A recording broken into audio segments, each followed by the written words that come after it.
you, it wasn't any of good use. Although some people try to use that, but that's up to them. Even using the words damn and God together. Say hot damn, not damn, anything, but don't put damn and God together, because you're cursing God, whether you know it or not. Oh no, I'm a Christian and you use hot damn, or you represent God and you talking about you using God's name and you're gonna damn God's name? Come on, man. You're nowhere near understanding God if you're gonna use God's name in that kind of name.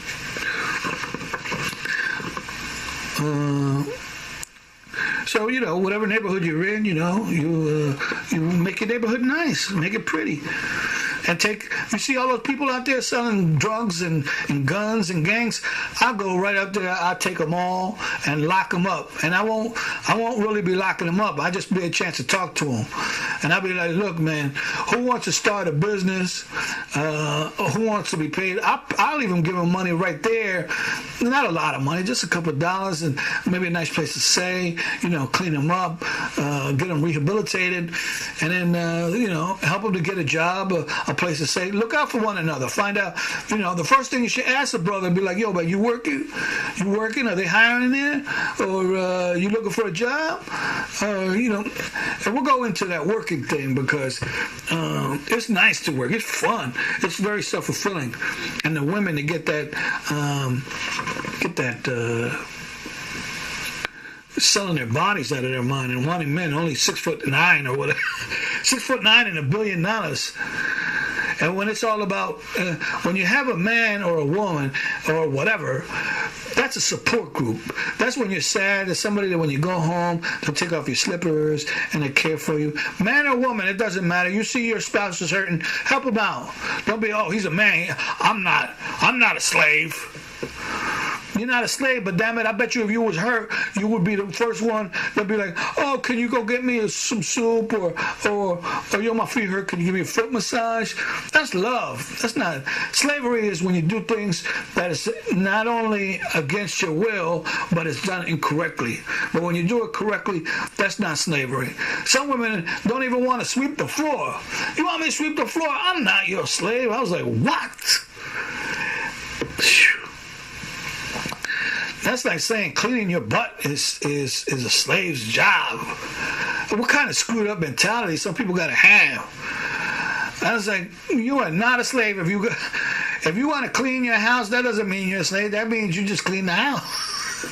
You want to sit somewhere that that's not all messed up, or you're hoarding and it looks all, you're just giving up. It looks like you're giving up. So, in any case, you have anything and everything you always wanted right now. All you got to learn is how to orchestrate it.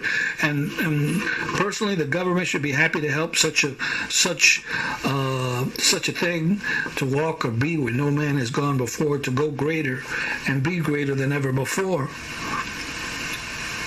So it's not about, oh yeah, we got to have reparations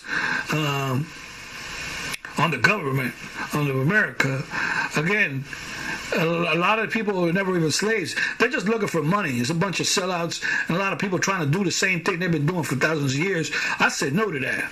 I said, look, you want to bring the man up, the ebony man up? I said, okay, forget about reparations. Open up a bank. Open up a bank with the money you got.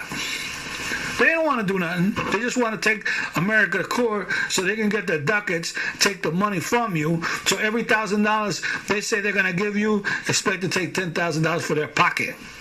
And then say they give you, or they lost the records, or any of a myriad of things that they can do. You're better off learning how the government works and coming up with good changes and bills with certain minority neighborhoods, ebony neighborhoods, because you could use that. And a lot of people will vote for that, for the neighborhoods. But you need honest people on top, because they be pocketing that money.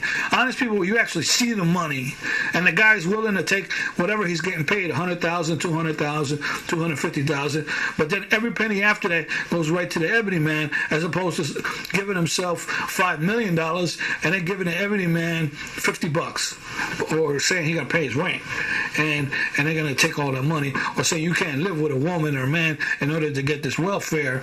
But instead, having the law actually opposite, saying you want this money, you better off taking care of your children, and you got to have a man in the house that's actually helping to teach your children, because any intellectual individual know it's much better to have family and friends that are good people that are help to take care of your child. It'll make you happier, it'll make them happier than to do everything yourself, and you over there being angry because you got to do everything for yourself. Then you neglect the child, and you're just looking about getting your child support so you can get yourself a massage and do your hair, get your hair did. And your children walking around with rejects that could talk.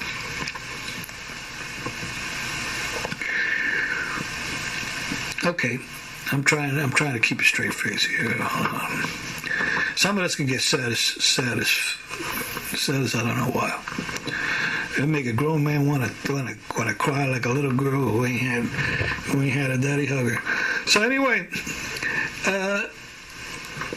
rebuild Black Wall Street, but it's inclusive, so this way everybody's on your side. Technically, Black Wall Street, the first mistake was coming out there with military clothes and guns, like they were declaring war. It was a bad mistake. Now there was a preacher that was over there fighting. I would have gave the preacher over there some money to talk to them people to offer those people that are over there all angry, offer them maybe something to eat or something to drink, get some of them to thinking. But they came over there like they were ready to fight and declare war. But instead, what they should have did was wait and see exactly what had happened, because you got to know that people are fighting on different levels of war. And if you fight man's war, then you better be ready to get everybody killed, and kill yourself and kill them. Kill everybody, because nobody's going to make it out alive. And most likely they're just going to be sending more people and more people until everybody's dead. And you have no idea how deep the killing can go. But if you're smart and and supposedly you go to that person in the jail and you was like, this is the code, this is what you got to do. And so the guy that was going to get hung because he was set up, with the elevator thing with the girl, and they do the same trick. Start something small and then make it bigger so you can kill more people. And some people love blood sacrifices. So if they don't think nothing about killing 10 million or 1 million black people, and it was like, wow, that's a great blood sacrifice to their demon gods. But if you don't do it and they're just massacring people, that's an entirely different subject. You don't run and you don't fight, but you stand there and then you start killing people. The more they do that, the more they're killing themselves. And even the good God-fearing white people will be like, what the hell is going on with you? Are you going crazy killing these black people? What's going on? Even they'll put a stop to it. And that's exactly how the first Civil War began, because there was a lot of good ebony people, and they started killing the ebony people, and the white people didn't like that. An example I can give